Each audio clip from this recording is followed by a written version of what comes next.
Okay, yeah, I did. Okay, so um, I ran into prejudices. You know, a lot. First big things and prejudices I ran into was actually the Vyas family with Carl Cunningham. Okay, and I hung out with Carl Cunningham because he was a newer kid that came in, and he was a black kid that didn't have many friends. And he was a good guy, and we had a lot of things in common. We liked He liked the Harlem Globetrotters. I liked the Harlem Globetrotters.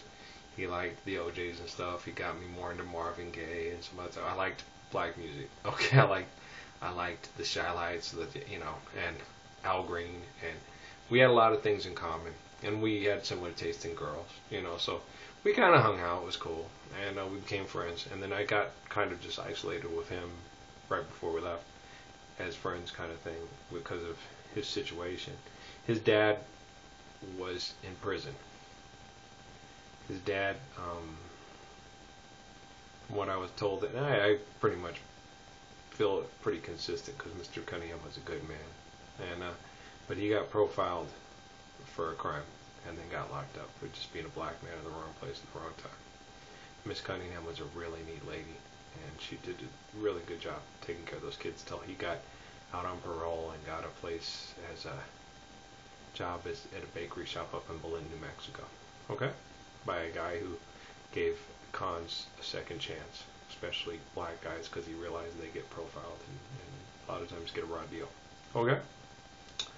So that's where I first started getting some. And you can't knock all the biases. I've met some good biases here in town, But we had trouble with the ones there, in Mesilla Park. It was not cool. But you don't judge people just by a name or a group, all right?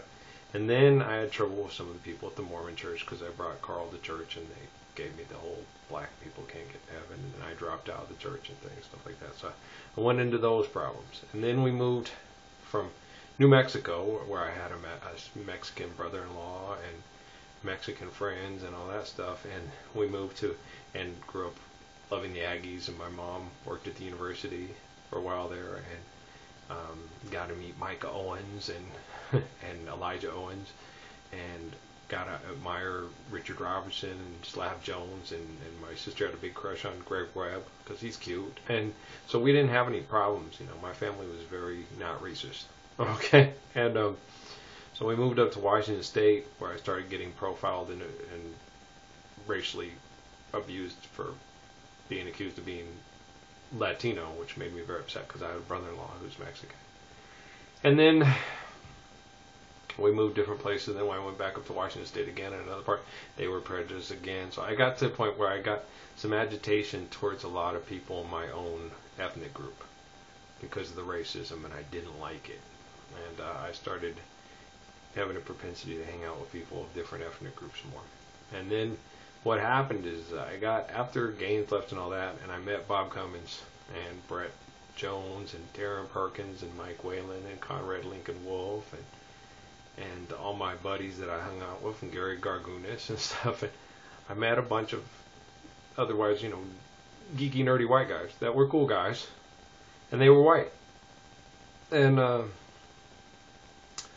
Ponces were Irish and Puerto Rican, and everybody was in Cruces who I pretty much hung out with. After a while, was from different ethnic groups and stuff like that. But I hung out with these people, and they were good guys, and they weren't prejudiced. They were dorks, but they were good guys. And so I learned not to be prejudiced, But I had some issues because there were a lot of really horrible racial and shitty issues with white people. But then when I moved to North Carolina, I picked it up from both sides. And then when I was married to a mulatto-looking black woman, I got prejudice from the whites and the blacks, and stuff. And so we got that on the East Coast. And then we came back home, and everything was pretty cool in Phoenix. And then I married Amy, and then we moved to Cruces, and everything was pretty cool because it's Cruces. We moved to Santa Fe, and it's pretty cosmopolitan. We went to Sheridan. Shit. It wasn't that bad, but you had half the town had issues and the other half didn't. And the half that did have issues made your life suck. And so we came back home to Sierra Vista, which was cool, but it was an army post where Amy was the super slut, one woman USO. After I went there, I thought, oh, Sierra Vista's perfect, like an Air Force town, because it's an officer town, and the kids won't be treated like shit and all that. I had no idea I was the King David's nephew that they were monitoring at the fort, and everybody was penis envying over me because I was the big super stud from all the